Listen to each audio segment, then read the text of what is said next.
P M Modi نے بھی دیا ووٹ۔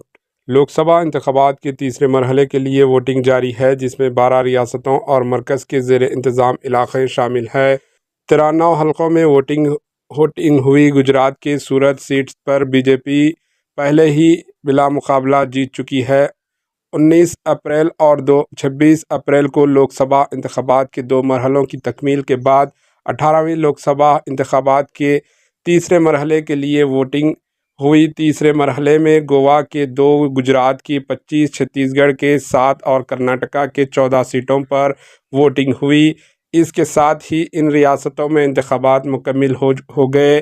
اس سے پہلے 26 اپریل کو دوسرے مرحلے کے دوران کرناٹک میں 14 سیٹوں پر انتخابات ہوئے تھے۔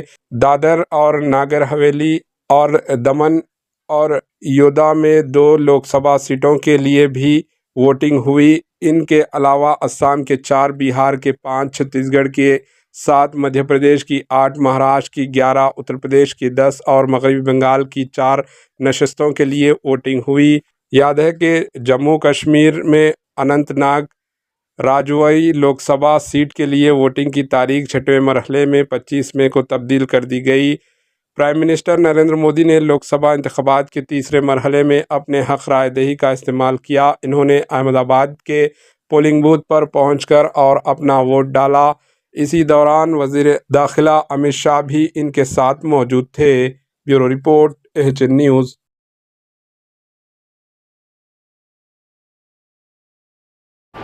AHN نیوز کو لائک کریں، شیئر کریں اور سبسکرائب کرنا نہ بھولیں۔